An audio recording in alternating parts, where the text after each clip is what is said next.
Our Marysville Viking athletic teams have had a busy couple of weeks, coming off homecoming and heading towards their postseason. Hi, welcome to another edition of Viking Sports Weekly. I'm Mason Damon, and we've got your latest Viking news. First, let's catch up with the Viking girls on the golf course. Last week, the Vikings won the St. Clair County meet in K-Pac at Holly Meadows Golf Course.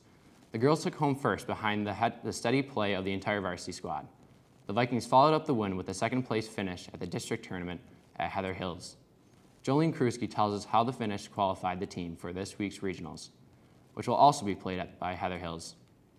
Winning the county match was great because it gave us a lot of confidence going into districts, and we ended up placing second at districts, which qualified us for regionals. Jolene tells us if returning to play at Heather Hills for the regionals will be an advantage. We will be playing at Heather Hills again this week for regionals, and having districts there was a major help because now we know where we should hit on each hole, and it just makes it a lot easier. It's going to be a great week of golf for the Viking girls. We wish them luck as they try to advance to the state finals.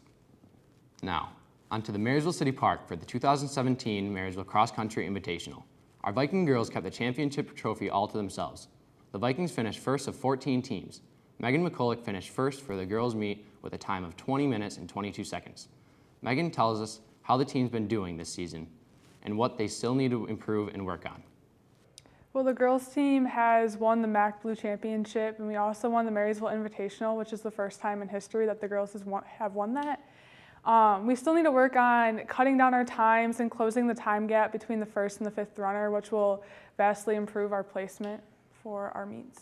Our boys team also competed and finished a strong fourth out of 14 teams. We look forward to seeing their success over the next few weeks as both teams prepare for the postseason. Speaking of successful seasons, our Viking boys soccer team is rewriting the record books after a tough 1-1 tie last week against Lakeshore. The Vikings have an opportunity to clinch a MAC Gold Division title this week when traveling to St. Clair. Marshall DiGiovanni, senior Vikings forward, will lead the team into battle. He tells us how the first game against the Saints went and what the Vikings will need to do to come home with the title. Our first time against St. Clair, we lost 1-0.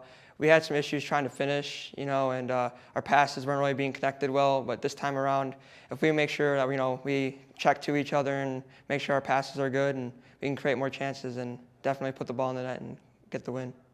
We also would like to congratulate Marshall for being selected the Times Herald Athlete of the Week this past week. Good luck, Vikings. In volleyball news, the Vikings placed third this past week in the Mount Morris tournament. Going 4-1 Saturday, senior Sam Miller tells us how tough MAC Red Division action is preparing the team for the title run. The tough MAC as well as our tough tournament schedule have really been helping us prepare for a long run in the postseason. We're playing some of the best competition in the state, and it's really just helping us improve our skills. With several weeks left in the season, Coach Bush will certainly have the Vikings working on consistency and defense. Into the pool, our girls swimmers hosted the 4-sports relay and dive tournament last week.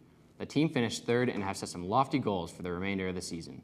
Kristen Schwabauer shares with us what big meets are ahead and what the team is working on specifically.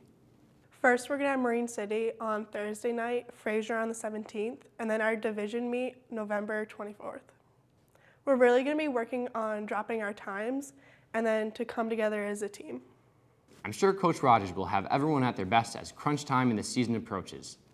In Viking football action, the squad is looking to close out the season with 2 consecutive wins. After a disappointing 42-28 loss to Port Huron Northern, the Vikings must quickly focus on another big rival, the St. Clair Saints. Senior Brennan Colts tells us how the team may still qualify for the state playoff if they can win the last 2 games on their schedule. First, we have to take care of business against this week against St. Clair. It's always fun playing them. It's a big rivalry game. Then we have to take care of Lance Cruz the following week. Hopefully we can sneak in the playoffs at 5-4. When the Vikings and the Saints face off, it doesn't really matter the sport.